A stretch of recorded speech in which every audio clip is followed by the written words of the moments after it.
সংবাদ সবাইকে স্বাগত জানাচ্ছি। আমি ফিরোজ তোহা। শুরুতে সংবাদ শিরোনাম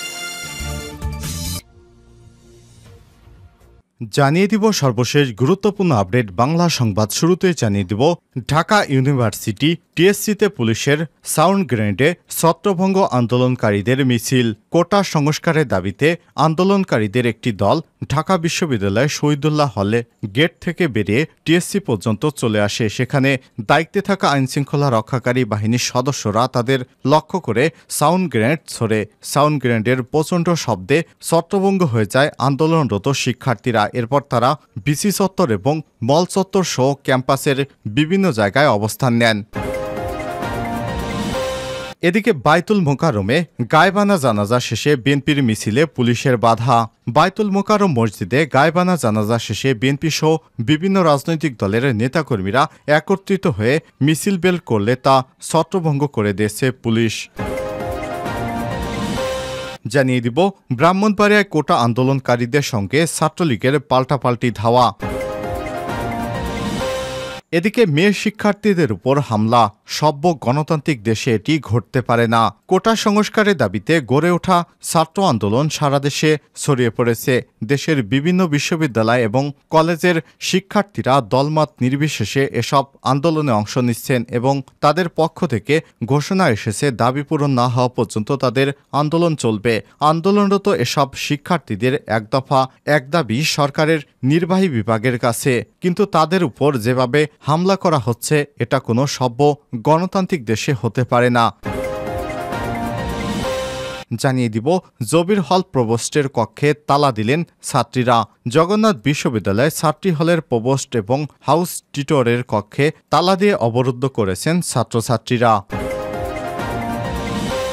এবং সর্বশেষ জানিয়ে দিব লঙ্কান সাবেক অধিনায়ককে গুলি করে হত্যা।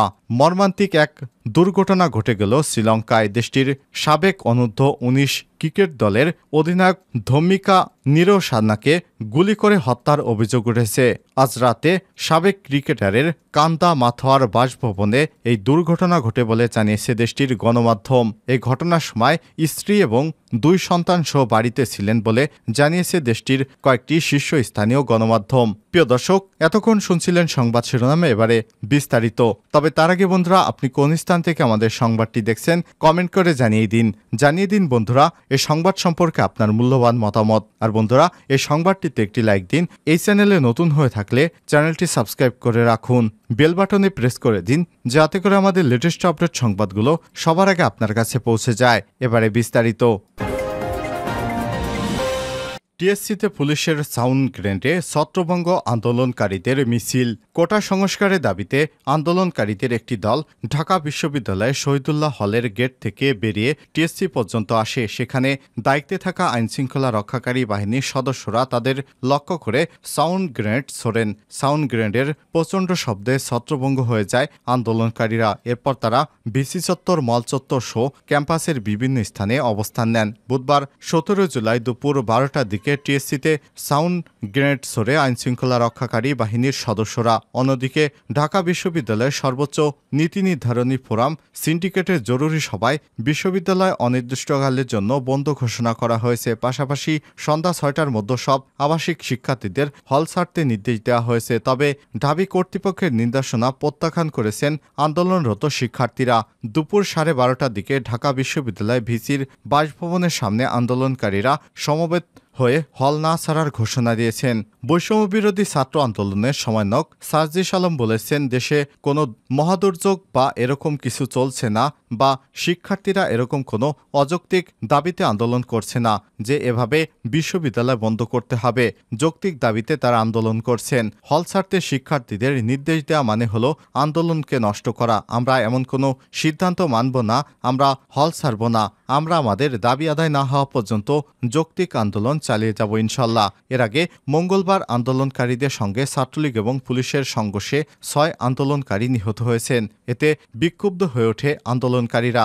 মঙ্গলবার মধ্যরাত থেকে ঢাকা বিশ্ববিদ্যালয়ের মেয়েদের হলগুলো থেকে ছাত্রলীগ নেতাকর্মীদের বের করে দেয় আন্দোলনকারীরা। বুধবার 17 জুলাই সকালে ছেলেদের বিভিন্ন হলে ছাত্রলীগের কেন্দ্রীয় এবং শাখার নেতাকর্মীদের কক্ষে ভাঙচুর চালানো সহ তাদের জিনিসপত্র পুড়ে দিয়ে দিয়েছে বিক্ষুব্ধ ছাত্রছাত্রীরা। গতরাতে দেশের সব বিশ্ববিদ্যালয়ের শিক্ষাক্রম পরবর্তী নির্দেশ না দেওয়া পর্যন্ত বন্ধ রাখার নির্দেশনা দিতে উপাচার্যদের চিঠি দেয় বিশ্ববিদ্যালয় মঞ্জুরি কমিশন ইউজিসি। এ প্রেক্ষাপটে বুধবার ঢাকা বিশ্ববিদ্যালয়ের সর্বোচ্চ নীতি নির্ধারণী ফোরাম ও সিন্ডিকেটের জরুরি সভা ডাকা হয়। সেই সভায় বিশ্ববিদ্যালয় অনির্দিষ্টকালের জন্য বন্ধ করার সিদ্ধান্ত নেওয়া হয়েছে।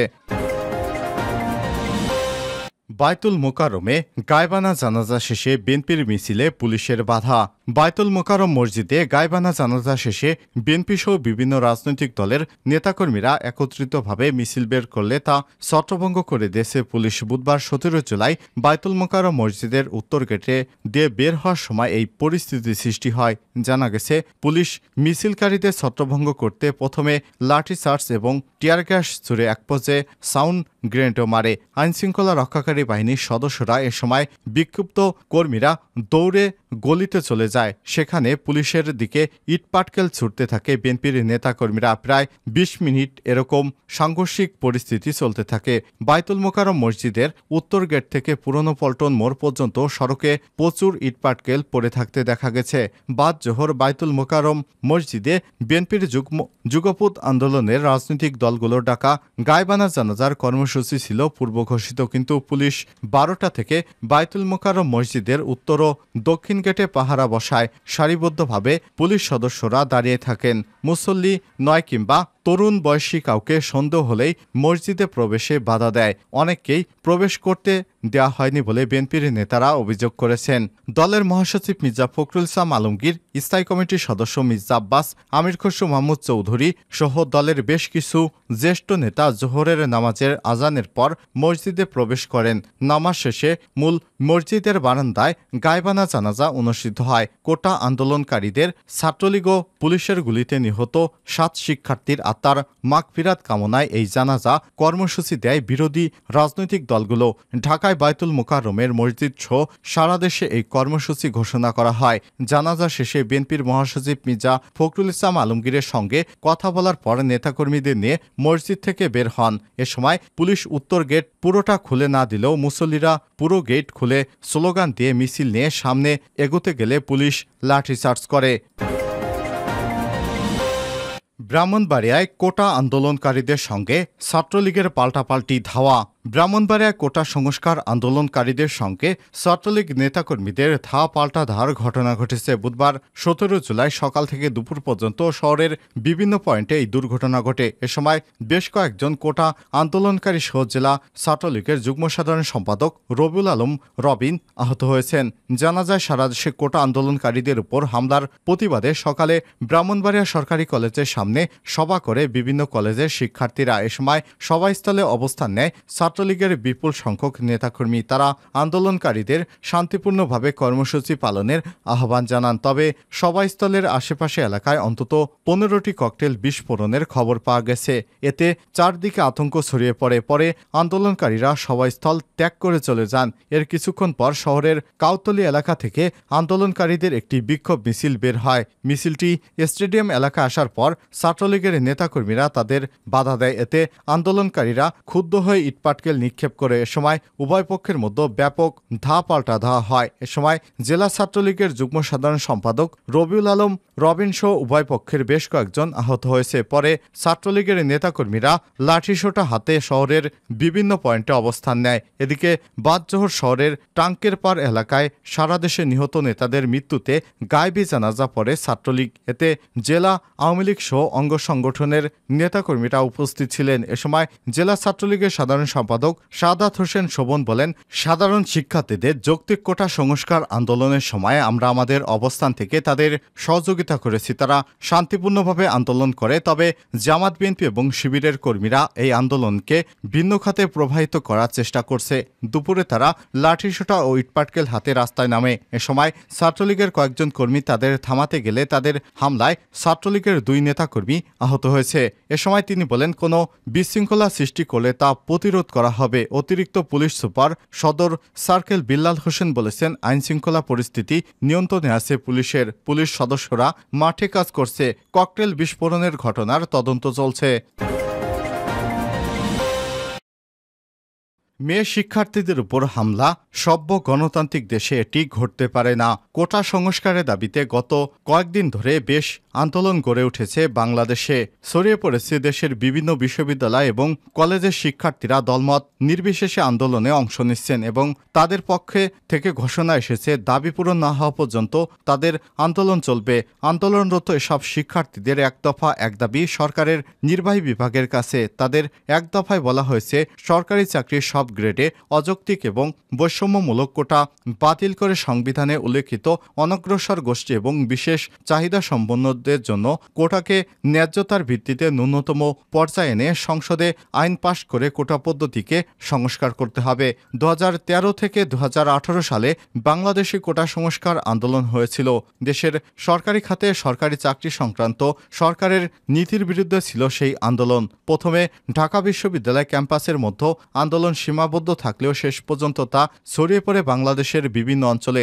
দেশের বিভিন্ন স্থানে বিভিন্ন বিশ্ববিদ্যালয়ের শিক্ষার্থীরা মূল প্রতিবাদ আন্দোলনের সঙ্গে একত্রতা প্রকাশ করে এবং একই ধরনের দাবি নিয়ে এগিয়ে যাওয়ার সময় তাদের নিজস্ব মিছিল বের করা এটি জনপ্রিয়তা লাভ করে।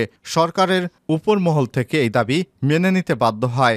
2024 সালেও কোটা সংস্কার আন্দোলন দেশব্যাপী ছড়িয়ে পড়েছে, কিন্তু আন্দোলনটিকে রাজনৈতিক এবং দমনের মাধ্যমে যেভাবে মোকাবেলা করার পথ সরকার বেছে নিয়েছে তা কোনোভাবেই কাম্য নয়। শিক্ষার্থীদের আন্দোলনকে আলোচনার মাধ্যমে সমাধানের পথে না গিয়ে সরকার ছাত্রলীগ সহ পুলিশ বাহিনীকে যেভাবে ব্যবহার করেছে তা অত্যন্ত দুঃখজনক। সাধারণত এমন আন্দোলন হলে মানুষ আলোচনা করতে চায়, বিষয়টি বুঝতে চায় এবং বোঝার চেষ্টা করতে চায়। সে পথ অনুসরণ না করে সরকার পুলিশ বাহিনী এবং ছাত্র সংগঠন ছাত্রলীগ কোটা সংস্কারের দাবিতে আন্দোলনরত নিরীহ শিক্ষার্থীদের উপর আক্রমণ চালানো হলো। মেয়ে শিক্ষার্থীদের উপর ছাত্রলীগের ছেলেরা যেভাবে হামলা করে আহত করেছে তা ন্যাক্কারজনক। আমরা ছবি ও ভিডিওতে তাদের হামলাগুলো দেখেছি।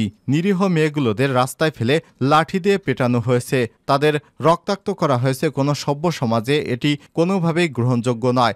বাংলাদেশের প্রধানমন্ত্রী নারী হওয়া সত্ত্বেও এমন ঘটনা মেনে নেওয়া যায় না। এই ঘটনা পুরো নারী সমাজের জন্য অপমানজনক। আমি এর তীব্র প্রতিবাদ জানাই। এটি সভ্য গণতান্ত্রিক কোনো নিয়মের মধ্যে পড়ে না। নিবন্ধ, সাক্ষাৎকার, প্রতিক্রিয়া প্রভৃতিতে প্রকাশিত মতামত লেখকের নিজস্ব। দৈনিক কালবেলায় সম্পাদকীয় নীতির সঙ্গে নিবন্ধ এবং সাক্ষাৎকারে প্রকাশিত মত সামঞ্জস্যপূর্ণ নাও হতে পারে। প্রকাশিত লেখাটির ব্যাখ্যা, বিশ্লেষণ, তথ্যপত্র, রাজনৈতিক, আইনগত সহ যাবতীয় বিষয়ের দায়ভার লেখকের, দৈনিক কালবেলা কর্তৃপক্ষের নয়। এটি জানিয়েছেন খুশি কবির।